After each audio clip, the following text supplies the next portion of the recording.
Oh God, we know that unless you are in it, nothing good will avail.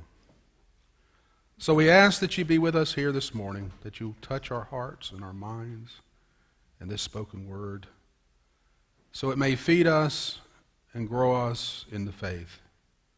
For we ask it in your Son's name. Amen. This doesn't sound like a text that would prepare us for Advent. Advent is supposed to be a joyous occasion. You know, we're looking forward to presents and parties and all those kinds of things. And to hear this text, it's almost a downer. But,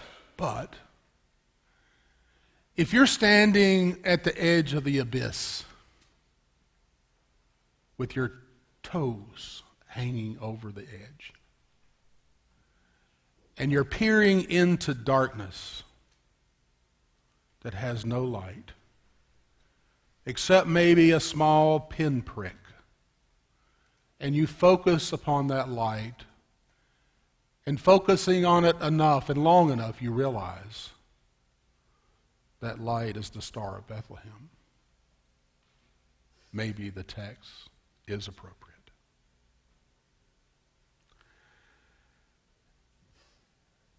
You know, we have had many people to predict the end of time for a long time, from the Millerites in the 19th century, upstate New York, the Millerites, who becomes a denomination in their own right later on.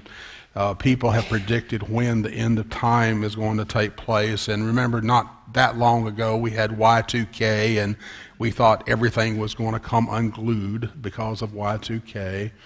And then, of course, the Mayan calendar came around, and the Mayan calendar ended on December the 21st. So therefore, some people believed that that was the end of time. Somehow the Mayans knew it.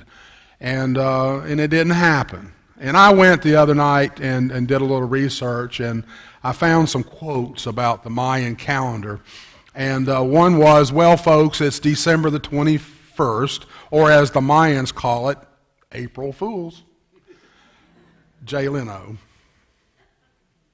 It's late Friday night, which means the world did not end after all. So the good news is we're still here. The bad news is I've got a lot of Christmas shopping to do. That was Jimmy Fallon. And then Craig Ferguson said, I have to admit, I love the show Doomsday Preppers. It's about people making bunkers, packing away 500 pounds of Spam to survive catastrophes they know will happen, like a nuclear war, viral epidemics, and ABC canceling The View. It's all going to happen.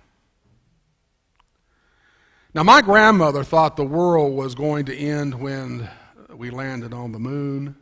She was assured that they were going to crash.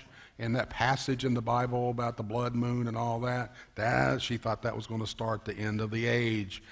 And again, we've had numerous people throughout the centuries that have predicted, go to Walmart, pull off the bookshelf, you'll find it there. And it's people that predict this and predict that, and of course they earn a lot of money doing it. When is a natural question. It's the second question we learned as a child. It came right after the question, why? Why is the grass green? Why is the sky blue? Those kinds of questions. The next question was when. When? When are we going to eat? When are we going to the playground? When are we going to see the other children? When are we going to get there? When are we getting to Mimi's and Papa's house? Of course, there are parental variations to that question. When are you going to start studying? When are you going to clean your room? When are you going to dump that boyfriend? When are you going to start listening to me? When are you going to graduate and get a job? Then there are those garden variety questions. You know, when will I marry? When will I get a promotion? When will this last child finally move out?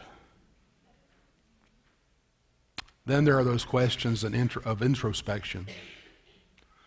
Questions that come to us in the night when everything's quiet, the room is dark, and we stare at where the ceiling is supposed to be. Am I truly loved? When will I get over this? When will the test come back, and will it be negative? What's the meaning of life? Then the ultimate question hits us. It was a question that really stunned Socrates and Plato and Aristotle, and they wrestled with it. It almost immobilized Edgar Allan Poe. The question? When will I die? When? When? When is the question ever since we gained the ability to ask questions. In part, it's because we're fascinated with what comes next. In part, we ask the question because we want to know a little information that maybe no one else knows. Something that my brother and sisters don't know, or my parents don't know, or my children don't know. And into this world of hazy need walks the seer, the prophet, the sage, the palm reader, the astrologist, the fortune teller with her crystal ball, making forecasts, guesses, calculations, prophecies, predictions. When? In his book, The Hobbit, J.R.R. Tolkien has Gollum give Bilbo three riddles. The first was, alive without breath, cold as death, never thirsty, ever drinking, all in chainmail, never clinking. What is it? A fish. The second, what has roots nobody sees, is taller than the trees, up and up it goes, and yet it never grows. What is it? A mountain. And the last one, I had to tell the other two to get to this one. The last one, which is the one I really wanted to share with you. This thing of all things devours birds, beasts, trees, and flowers. Gnaws iron, bites steel, and grinds hard stones into meal. Slays kings, ruins town, and beats the high mountain down. What is that? Time. Time. Even a hobbit understands time is the enemy. So we ask the astrological chart over our breakfast cereal, what is my day going to be like? Oh, I'm an Aries, or I'm a Sagittarius, so I'm going to have a good day, or I'm going to have a bad day. Time is the enemy, so we want to know what's coming toward us. We want to know when things are going to happen. And there are people out there ready to tell us the whens. And interesting enough, they make a lot of money doing it. A lot. Politicians, business professionals, economists, even preachers and academics have gotten into this. History tells us that King George in 1773 said to his cabinet that those colonists don't have the energy or the courage to fight. Watson, the chairperson of IBM back in 1943, said, I think there's a world market for about 5 computers. Lee DeForest said, while theoretically and technically television may be a plausibility, commercially and financially it's an impossibility. Who's going to stare at a screen? And then Decca Records really lost out when they made this prediction. We don't like their sound, and their guitar music is too far out there. They are musically very limited. And he was talking about the Beatles.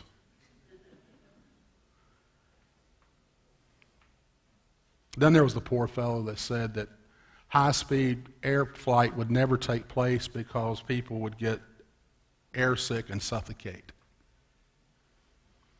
Edgar Fiedler said in his rules for economic forecasting this: "It is quite difficult to make predictions about the future. Those who live by a crystal ball will soon be eating ground glass.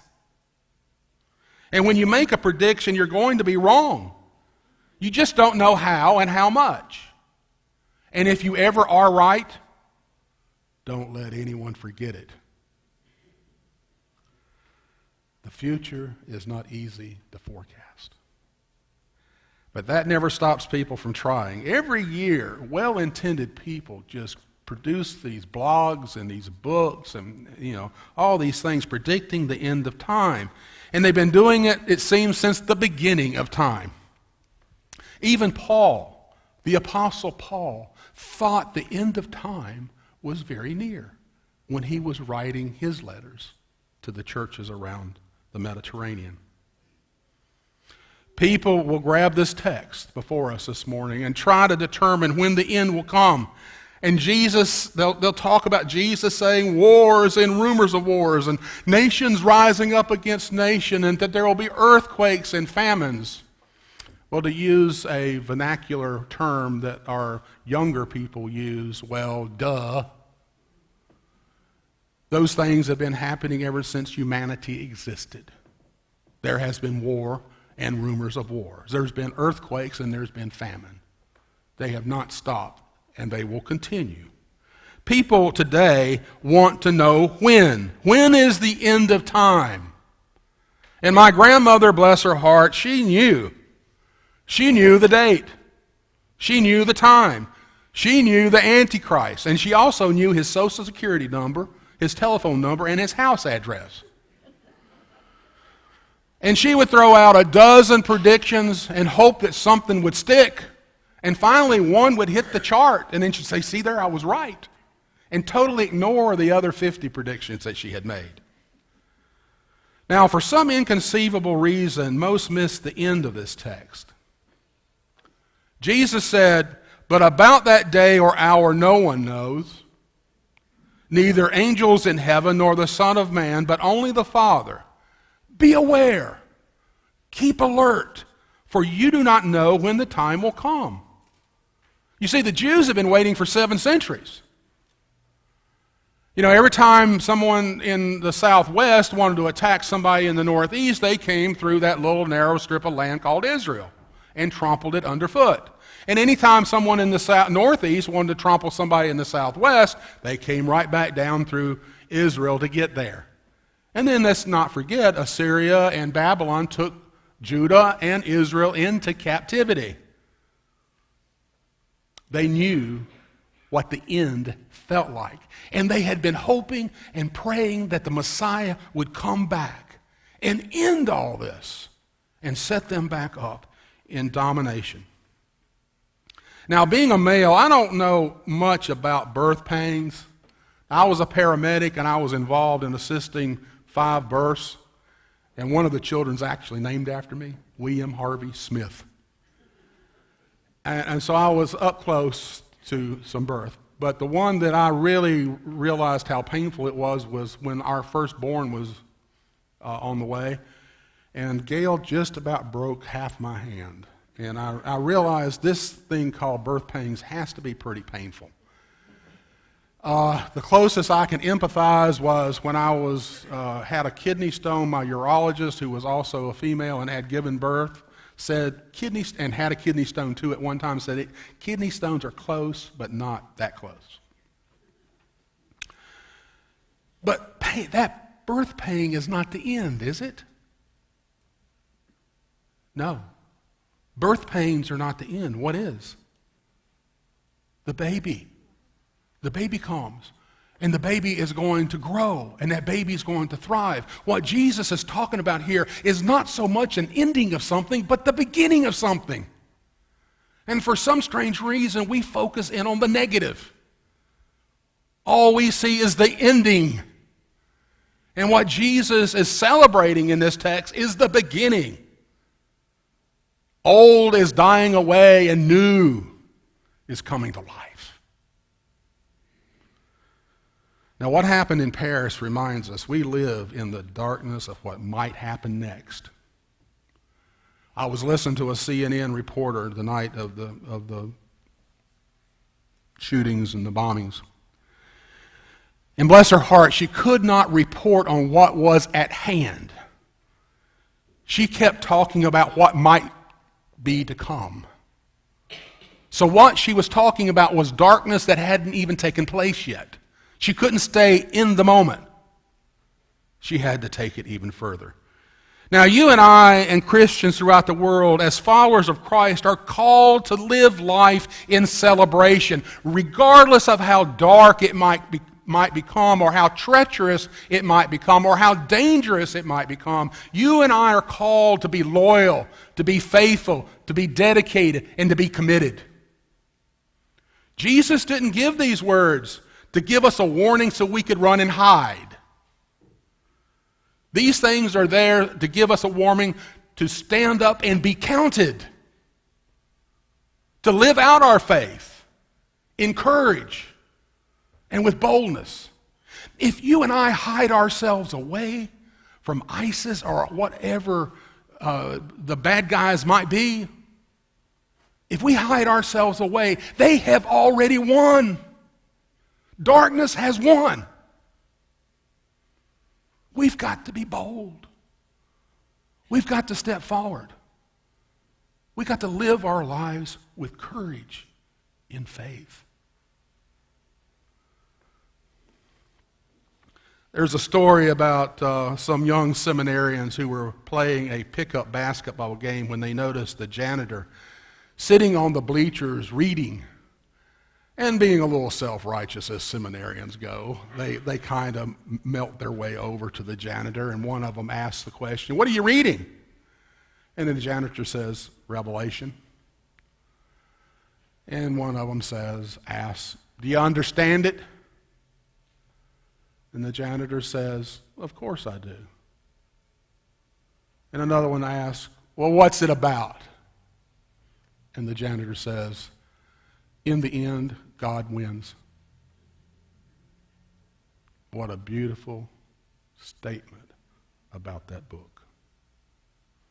God is going to win, and that's what Jesus wants his followers to know. And that's all we need to know. So let us be about what the writer of Hebrews said.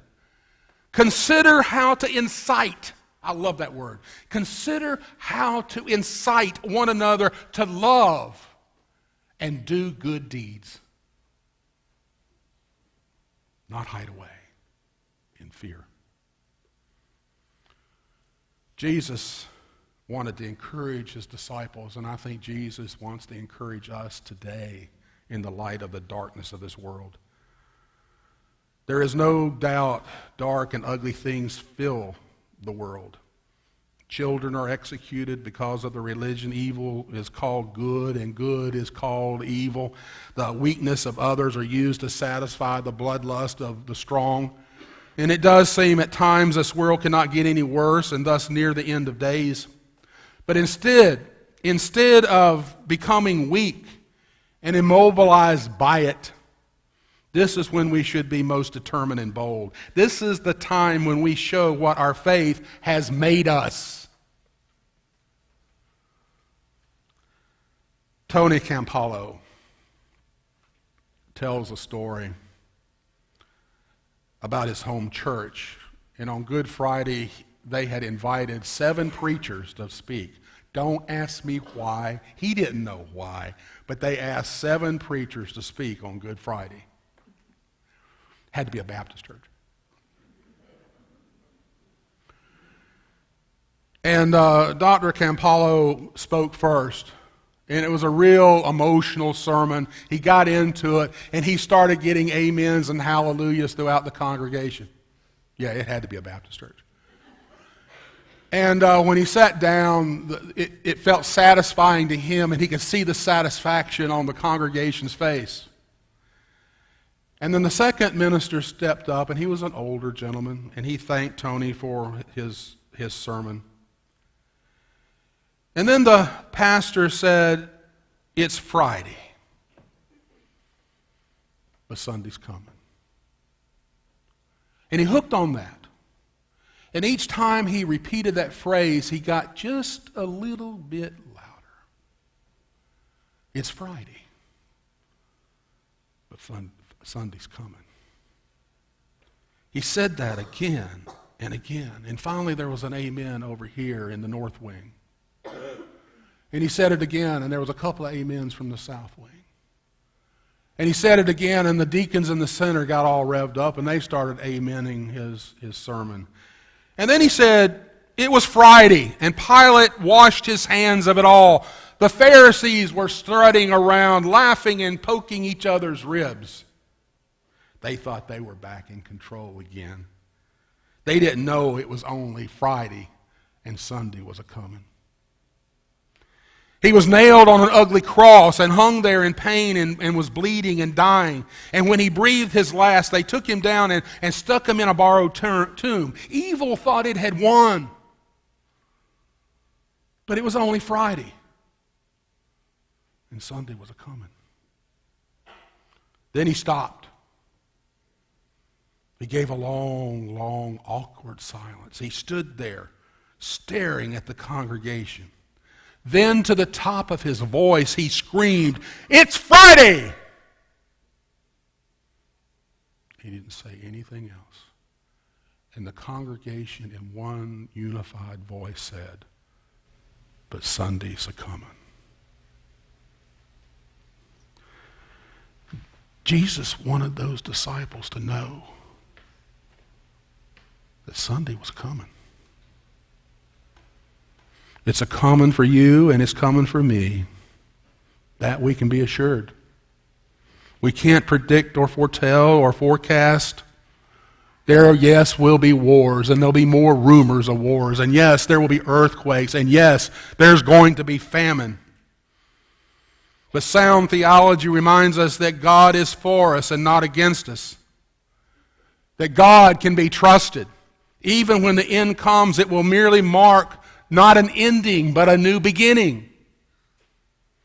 All we need to do is proclaim the winner and live out our faith in courage and with boldness for the one who wins in the end.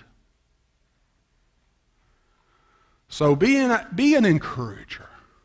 Be an encourager. Cause others to love and do things, good things. And in spite of it seemingly always Friday, know that Sunday is a-coming. Sunday is a-coming. Oh, what day is this? Help me. What day is this? Sunday. Oh, Sunday's already here. It's already here. All we need to do is go and live it. Amen.